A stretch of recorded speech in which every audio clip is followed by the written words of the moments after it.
Waaqa lafa duratti galata guddaadha qabdu.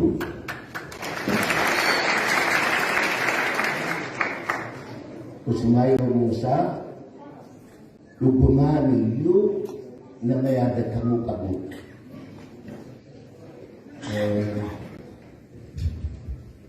Gaafa wayyaaneen biyya kana fudhate Harargee caalaa namni Karchallee Finfinnee kanatti hidhame hin jiru.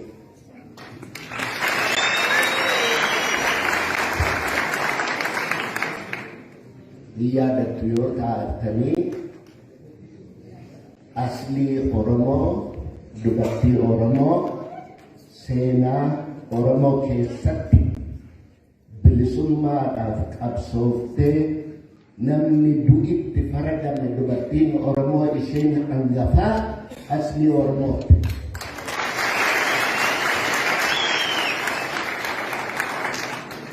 Obboleessi isii Usmaayoo Muusaa obboleessa wajjin dhalatan jechaa miti, obboleessi qabsoo waliin qaban. Ilmaan afran qalloo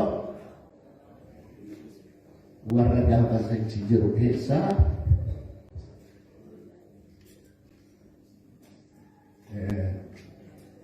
wanni nama qaanessu tokko tokko Oromoo ta'uun wanna nama qaanessu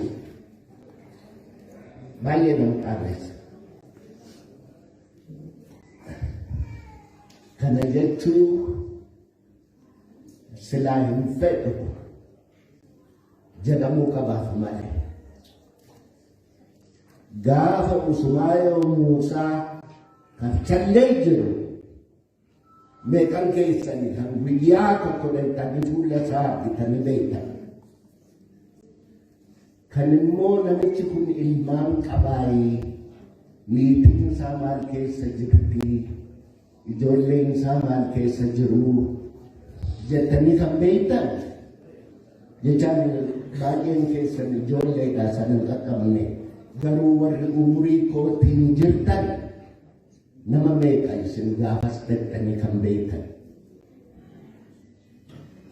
Usmaayoo Muusaa har'aas mana hidhaa jira. Usmaayoo Muusaa ta'uun qabu. Oromoon har'aas mana hidhaa jira.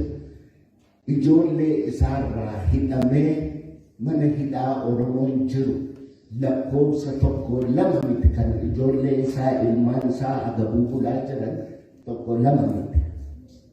Har'a hoo dhaqanii gaafattu isa dhukkubsatee gargaarsa dhabe bara sanarraa kan ka'e dhukkubsataa warra ta'e har'a hoo gaafataa jirtu moo sirbuudhaaf dhuftan? Guyyaan har'aa guyyaan Usmaayoo Muusaa kun barumsa isinii taati. Usmaayoo Muusaa kumaatamaan har'ayyuu mana hidhaa akka jiru quba qabdu. Ani Usmaayoo Muusaa kanan argee abbu kan jaaji. Gaafa Usmaayoo Muusaa aslii Oromoo fa'a du'itti faradamee mana hidhaa jiru torbaniin deddeebinee warra gaafataa ture jira.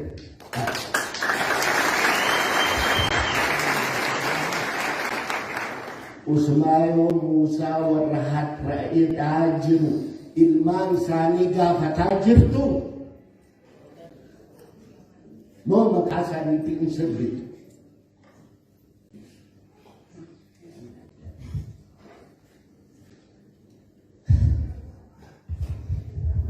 Otoo wanni jedhan jiru akkitti jedhan guddoo nama dhiba.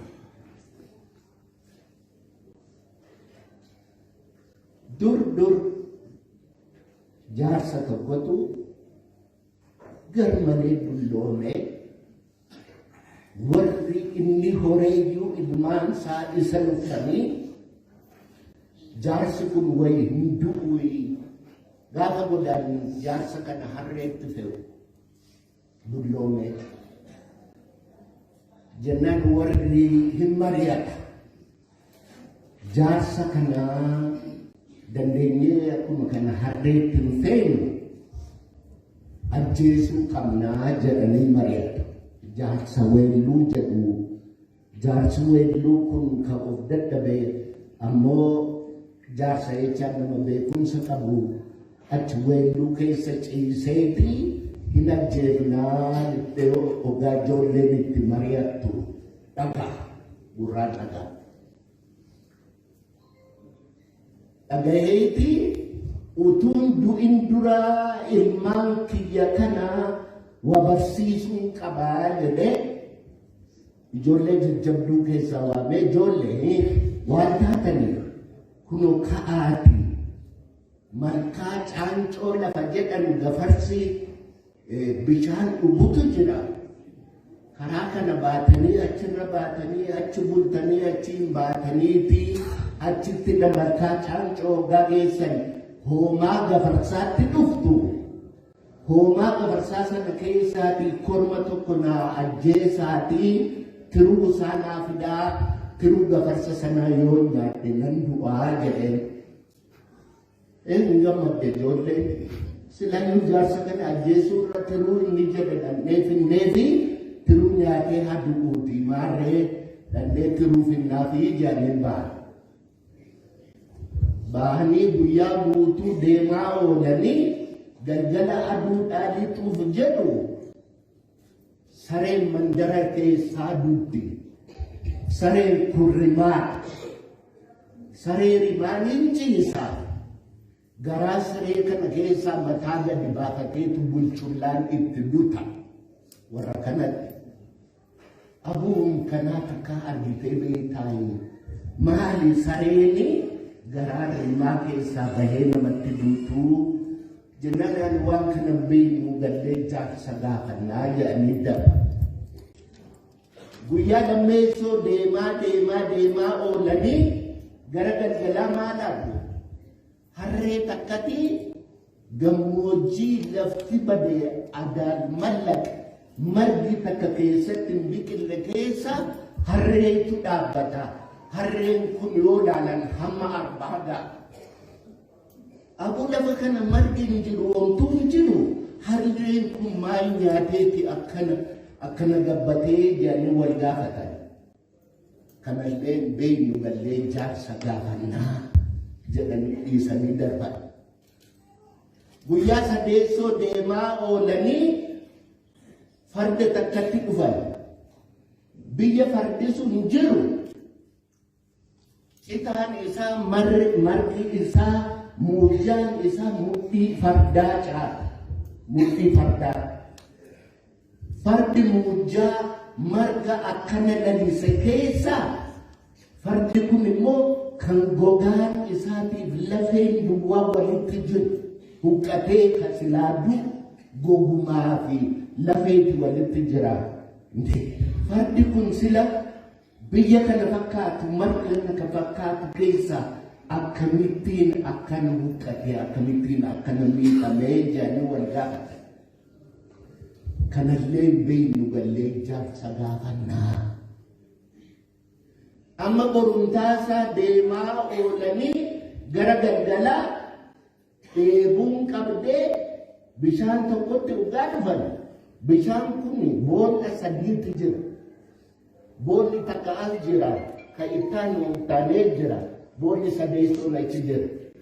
Bishaan boolla kana keessaa bahu isa ittaanu dhiiseeti isa sila boolla isa ta'aanu lagatee boolla achaanutti fincaawa. Aboo isa bishaan kun maal ta'e? Kunoo kan isatti aanu boolli kunoo jira. Isa kana keessee akkamii sanatti fincaa'ee wal gaafatan.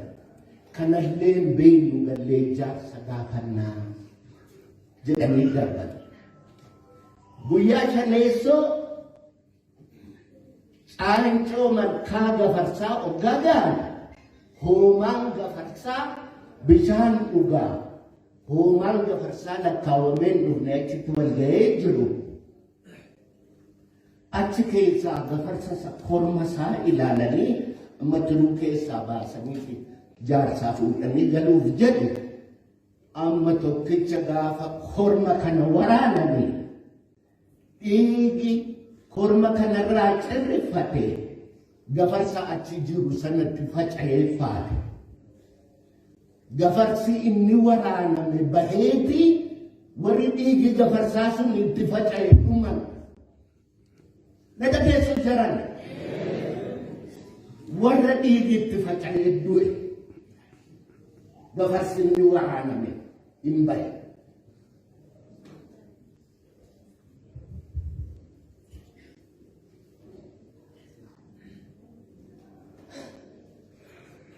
Dubbiin kun jiruu keenya har'a keessa jiru wal fakkaata. Har'a namni du'aa jiru waanuma du'aa jiruuf nama quba hin qabne, ijoollee wallaaltu, jaarsa deemuu hin dandeenye, dubartii ulfatu du'aa jira.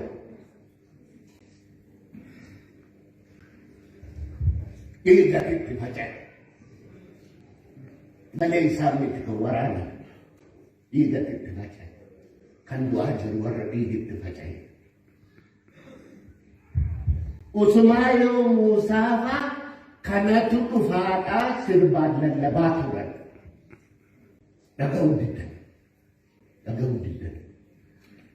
Ijoolleedhaan jedhaan jiru isin warra umrii kootii yookiin natti dhiyaatan. Isiniin jedhaa. Isinitti lallabanii wanni asii nutti dhufaa jirtu hamtu jedhanii sitti lallabanii dhaga'uu dadhabdan. Gafarsa du'e sana tokko garaa baqansanii turuu keessaa fuudhaniiti galan. Jaarsaa geessu jaarsi amma isa nyaatee du'a. Jaarsaa fidanii kunoo tiruu gafarsaati jette sana siifinne tiruu gafarsaa nyaadhu gaayyaanii. Kana yaadollee koo.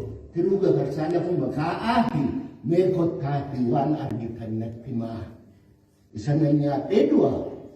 Otoo nyaadheen du'in dura waan karaa irratti isin mudate natti maa jedhan jaarsa. Gaafa duraa rimaatu garaa bahee saree rimaan garaa bahee nutti dutee.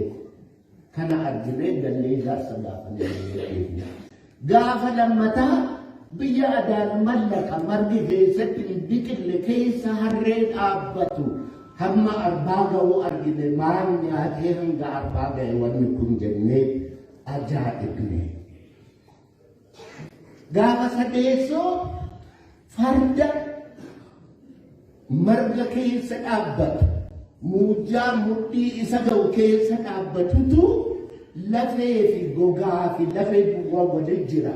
Maaf akkanatti huqqate, maaf akkanatti miidhame jennee dinqifannee. Gaafa afreessoo bishaantu boolla isatti aanu dhiisee boolla isarraa fagootti fincaa'aa. Bishaanni kun akkamitti uumame jennee ajaa'ibne. Gaafa shaneessoo gafarsa si waraanne, gafarsa korma waraanne. Kormi gafarsaa waraanne sun dhiiga cirrifate. Gafarsi nuyi waraanne hin bahee ka dhiigisaa itti bubu'eetu dhume. Maali kun jennee ajaa'ibne jedhanii laafatan jaarsa. Yaa ilmaan koo anuu ka isin ergeefi akka kana argitaniifin isin ergee. Kadura argitan bara ilmi waa abbaarra beeku abbaan waaqarra beeku dhufaa jira. Bara silaga Oromooni abbaan ilmi abbaarra beeku abbaan waaqarra beeku jedhaa miti. Ammoo barri isin dura jirtu achi as isinit dhufaa jirtu bara ilmi abbaarra beekee abbaan waaqarra beeku dhufaa jira. Kana bakka kanammeessoo harreen isin argitan kun isin dura wanni jirtu warra hin qonne hin aramne biyya minaan baasu keessayyuu hin jirreetu magaalatti galee innummaan soorome isa maleeyyuu namni waa qabu dhibee warri silaa waa qabaachuu malee iddoo inni itti hiyyoommatutu dhufaa jira. Kanas quba qabaadhaa. Fardi isin argitan ka gogaaniif lafee duwwaa walitti jiru sun fardi isin argitan sun warra silaa horuu male warra silaa horii horsiisuu beeku warra silaa qotee aramuu beekutu akka farda sanaa huqqatee biyyaa biyya dhabee afaan afaan wallaalee raaka'ee dhaabbataa jira. Kanas quba qabaadhaa. Wanni isin dura jirtu kana fakkaatti. Bishaan isin boolla kanaa bahee boolla kaaniitti irra boolla ittaanurra utaaleetti boolla dhibiyaatti fincaa jettan sun bara isin dura jirtutu waan asitti qotan waan asitti horantu ollaa hanqatee fira aanaa hanqatee biyya alagaa dhaquuf deemaa. Kanallee quba qabaadhaa.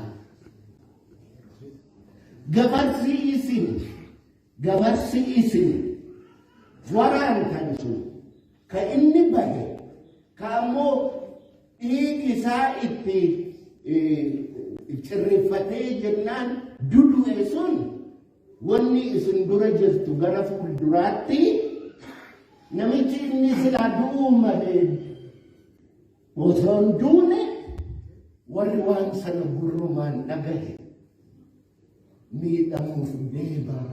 Kunillee waan isin dura jirtu quba qabaadhaa jedhee jedhama. Waan kana Ali Biraan isinitti lallabaa bahe, Sumaayoo Muusaas isinitti lallabaa bahe, Abdullaahi Jirmaas isinitti lallabaa bahe.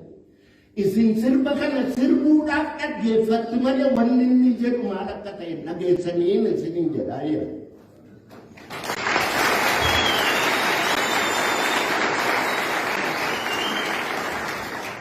Wanni nuyi keessa jirru barri nuyi keessa jirru dhaga'uu feete. Dhaga'uu duwwaanii faayidaan qabu hubachuu feete.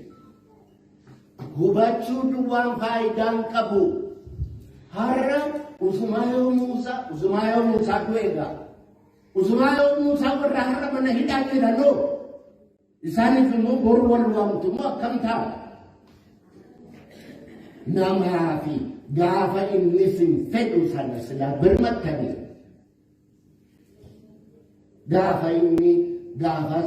gaafa aslii Oromoo mana hidhaa jirtu meeqa keessantu namicha tokko duwwaan beeka. Namichi kun xurataa birrii 800 qaba. Namichi sun jira amma lubbuudhaan maqaa isaa waan gatiin qabu jedheen torbaniin dinnichaaf shunkurtaa bitee karsallee dhaqa. Gaafa qoyamee yoo ati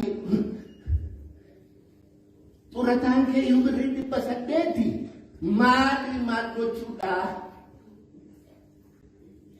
Maal ijoolleen kee maal nyaatti jennaaniin dooktorii naan jedhe.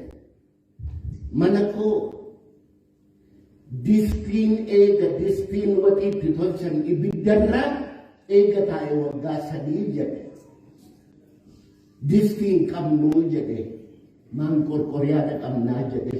Ijoolleen koo shaayiidhaaf daabboo ganamaatiin ooltee bultii jedhe. Warra kana moonnanii torbaniin dhufee gaafadhu abdii ijoollee kootii warra hidhaa jiru.